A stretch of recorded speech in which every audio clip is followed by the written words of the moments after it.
Saudamos a todos com a paz do Senhor Jesus.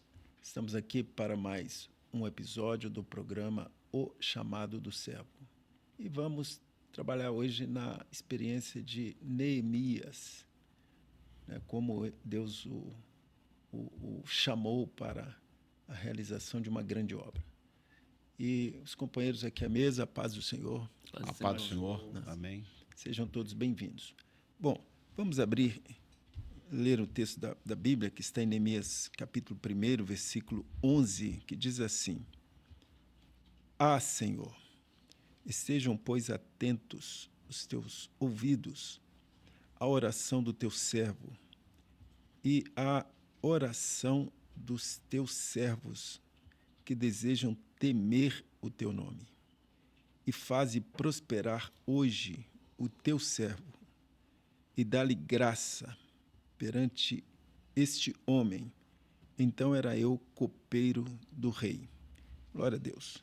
Meus queridos, Neemias, ele estava cativo e era um tempo em que Israel tinha sido invadido e tudo foi destruído. O templo, a cidade de Jerusalém, né? O povo foi disperso, os nobres foram levados cativos para servir o rei de Babilônia, mas e os pobres, né, se tornaram escravos.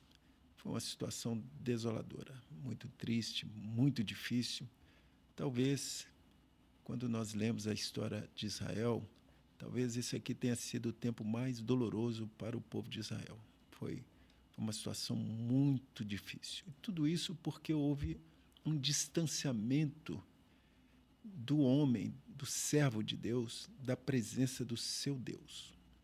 Então Israel escolheu se afastar do Senhor.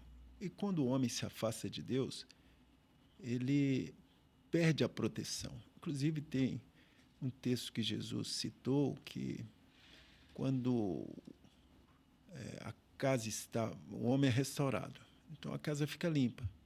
Depois que ele abandona a casa, então a sujeira vem multiplicada 7 vezes mais. Foi exatamente o que aconteceu com Israel. O inimigo destruiu tudo. Mas aqui o Senhor levantou um restaurador, na figura de Neemias, que representa o servo de Deus, que quando é chamado pelo Senhor, sempre pelo Espírito. O homem não faz nada por iniciativa própria, né? Mas é um chamado que Deus faz ao homem. E Neemias se sentiu chamado. E não só Neemias, ele cita aqui no texto: Senhor, a oração do teu servo e de todos os teus servos que também desejam temer o teu nome. Então eram muitos servos que Deus estava chamando para restaurar Jerusalém. E nesse período, então,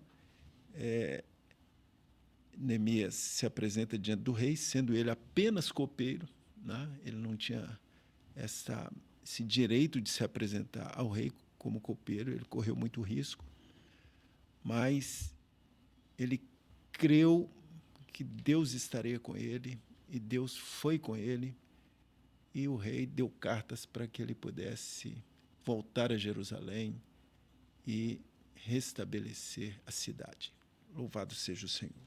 E aqui, então, começa a história, né, descrita no livro de Neemias. Não só conta a história de Neemias, mas de toda a restauração, né? É um contexto muito grande, muito lindo. Se tem uma das passagens mais bonitas na palavra, está relacionada à restauração de Jerusalém. Muito bem. Um aspecto importante é o momento que eles estavam. Essa restauração foi por volta de 445 a.C. Então, quando você pega a Bíblia, cronologicamente, o livro de Neemias é um dos últimos. Ele está junto ali com Malaquias e Zacarias, é um dos últimos momentos do Velho Testamento, porque em breve começa os 400 anos do silêncio profético. Então, eram as últimas operações do Senhor naquele povo, naquele momento do Velho Testamento. Era um momento muito triste, de pobreza física, mas o pior era a pobreza espiritual. Jerusalém, ela sempre foi símbolo da vida espiritual do servo e daquele povo. Então, toda aquela destruição representava uma vida espiritual decadente. Neemias, ele se posiciona buscando ao Senhor em um período que ele está próximo ali com Esdras, porque Esdras, primeiro veio Zorobabel, já tinha sido restaurado o templo. Esdras também participa de uma reforma até voltada muito para o aspecto espiritual, e Neemias vem na reconstrução dos muros e das portas. Ali era pós o cativeiro babilônico. Veio o cativeiro babilônico que destruiu muito, empobreceu muito o povo de Judá, e destruiu Jerusalém, o templo foi destruído. Então, depois do cativeiro babilônico, conforme profecia de Jeremias, os 70 anos, reconstrói-se o templo, e Neemias ele faz parte dessa reconstrução dos muros. Foram 52 dias de atividade. Uma obra que ela teve muitas oposições, porque o muro de Jerusalém é como se você pegasse de uma maneira simples o muro de uma casa. Qual que é o papel de um muro de uma casa? A primeira coisa, ela separa. Olha, daqui para dentro é a minha casa, daqui para fora pertence a tudo que é de fora, é o mundo. Pode pertencer a outro vizinho, pode pertencer à rua, à prefeitura. Então, primeiro separa. Um outro aspecto do muro é a proteção. O muro ele protege quem está lá dentro. E naquele momento, que seria um momento de crise espiritual, de decadência espiritual, os muros estavam fendidos e as portas tinham pegado fogo, destruídas. Então, era o momento em que o adversário entrava e saía. O aspecto importante aqui, nesse episódio, para encerrar esse comentário histórico, é que a reconstrução foi uma grande obra, com muita oposição, com muita dificuldade, mas foi uma obra direcionada pelo Senhor em tudo, porque tinha um aspecto mais importante do que o físico. Era uma reconstrução espiritual. Neemias viveu um tempo que ele discerniu, é tempo de reconstruir, é tempo de restaurar. Assim como hoje nós também passamos por um tempo que Deus quer restaurar vidas, quer restaurar a comunhão, quer restaurar a bênção. Glória a Deus. Muito bom. Agora, o Alonso falou muito bem sobre a reconstrução dos muros. Muito bem. E até o que significa, né? Então, separação, proteção e tudo mais.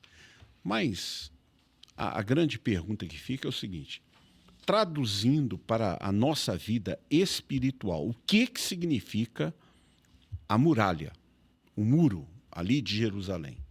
Então, a muralha de Jerusalém, ela representa a doutrina, a palavra, representa a palavra. Por que o inimigo ele entra?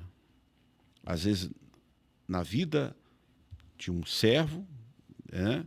Ou até numa igreja. Nós, às vezes, usamos até essa expressão. O mundo está entrando dentro das igrejas. Por quê? Porque a palavra, a doutrina, né, a doutrina dos apóstolos, que deveria ser um muro de divisão e de proteção, ela tem brechas. Então, o Alonso até colocou bem. O inimigo ele entra, o inimigo ele sai. Então, você não sabe a diferença entre o santo e o profano, né? Então está tudo misturado, né? Está tudo misturado. Aquele que está lá fora tem acesso ao que está lá dentro, o que está lá dentro sai lá para fora. Então é a brecha exatamente no muro. Agora, Deus então ele quer restaurar a primeira coisa para colocar o homem de pé, né?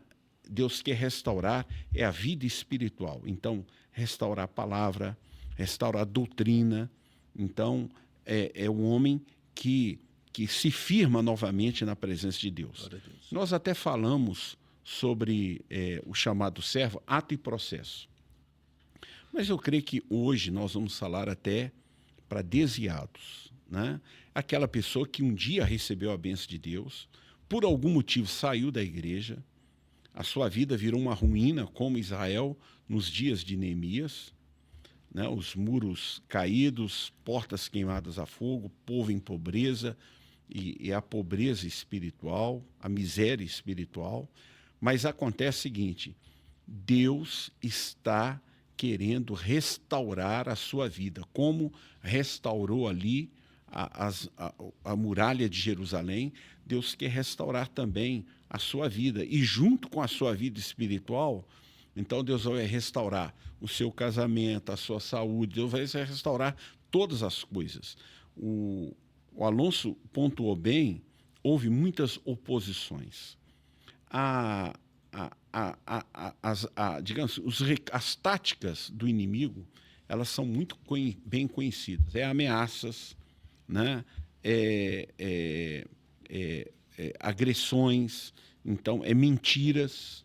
Mentiras. Interessante que teve até alguém que chegou perto de Neemias: foge para o templo, porque ele não era sacerdote. Foge, esconde no templo, porque estão vindo aí te pegar. Aí ele discerniu, falou assim: não, você está falando, não é da parte de Deus, não, porque eu não sou sacerdote, como é que eu poderia entrar no templo? Era uma mentira. Um homem como eu fugiria. Como é que um homem como eu poderia entrar no templo? Então, as armas que o inimigo está, as táticas dele, são sempre, né? Aquilo que Golias usou contra Davi, e aquilo que o mundo sempre, né, usa, o inimigo ele sempre usa contra o servo. A intimidação. Intimidação. Mas o servo, ele tem que passar para finalizar essa minha parte, por um processo. É morte e ressurreição.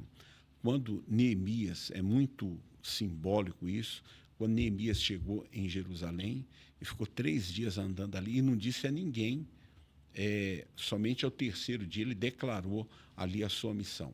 O 3º dia fala de morte e ressurreição.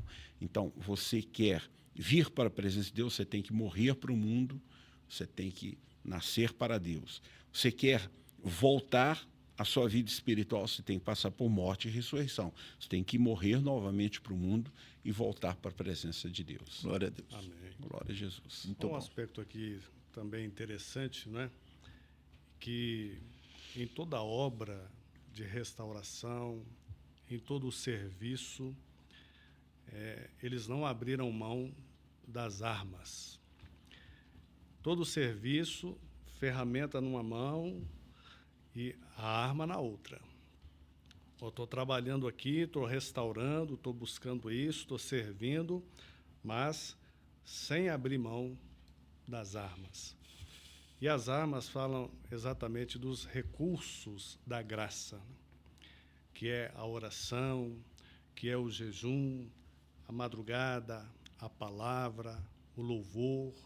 Olha, eu estou servindo, eu estou trabalhando, buscando aqui a restauração, mas orando sem cessar, buscando ao Senhor, vivendo uma vida de oração, não abrindo mão do clamor pelo sangue de Jesus. Olha, eu estou servindo aqui, estou buscando a restauração, a reconstrução, mas eu estou no jejum, na consagração. Não abro mão disso em momento algum. Não abro mão da palavra, né? A palavra viva, porque a palavra para o servo que foi chamado, ela não é só conceito, teoria, mas ela nos leva a uma forma de vida. O Espírito nos conduz a viver a palavra, né? É o servo que está servindo, restaurando, mas ele não abre mão da consulta à palavra, porque ele tem a alegria de ser orientado, dirigido pelo Senhor em todas as coisas na sua vida. não abre mão da madrugada. Né? Quantas vezes a palavra diz, o Senhor diz, eu amo os que me amam, os que de madrugada me buscam, me acharão. Você quer achar o Senhor, você quer achar no Senhor a resposta, a solução para a restauração, para uma situação difícil, seja no lar, seja com o filho, busque pela madrugada, que o Senhor vai operar-lhe a vitória. Não abre mão do louvor. Às vezes é comum pensar que o louvor vem depois, mas o louvor como recurso da graça, o louvor muitas vezes vai à frente. O Senhor abriu a porta, há uma gratidão, há um louvor. Ele não abriu a porta, há uma gratidão, há um louvor, porque o Senhor é fiel para abrir a porta, Aleluia. para prover a vitória, a restauração. Então, um aspecto muito interessante, todo o trabalho, todo o serviço, mas sem abrir mão, em momento algum, das armas, dos recursos da graça. Finalizando aqui, tem experiência com oração? Quem ora. Amém. Tem experiência com a palavra? Quem ama a palavra, quem vive a palavra. Tem experiência com louvor? Quem é grato ao Senhor. Com jejum? Quem jejua. Com a madrugada? Quem busca o Senhor pelas madrugadas. Servir ao Senhor é uma forma de vida. Né? Está trabalhando, está restaurando, mas não abre mão das armas. E são costumes completamente diferentes do costume do homem natural, né? Porque oração, as pessoas não gostam. Sim. Jejum, as pessoas não gostam. Madrugada, piorou. Né? Gastar tempo lendo a Bíblia, cantar louvores, hinos de adoração a Deus, você vê que só faz isso quem tiver um novo nascimento. Uma experiência de ter realmente sido chamado por Deus. E Neemias entendeu muito bem isso. Maravilha. Né? Que ele abandonou tudo. Olha, eu preciso de voltar. Eu preciso de restaurar Jerusalém, que simboliza, como disseram bem os companheiros aí, especialmente aqui por último o pastor Elcio, né? Preciso de restaurar minha vida espiritual. E você que está distante no caminho do Senhor, né? Se está se sentindo chamado, a Bíblia diz, se hoje ouvides a sua voz, não endureçais o vosso coração. Então, é tempo de restauração, é tempo de voltar, de buscar o Senhor, sabendo que Jesus está às portas e talvez nós não tenhamos mais tempo. Né?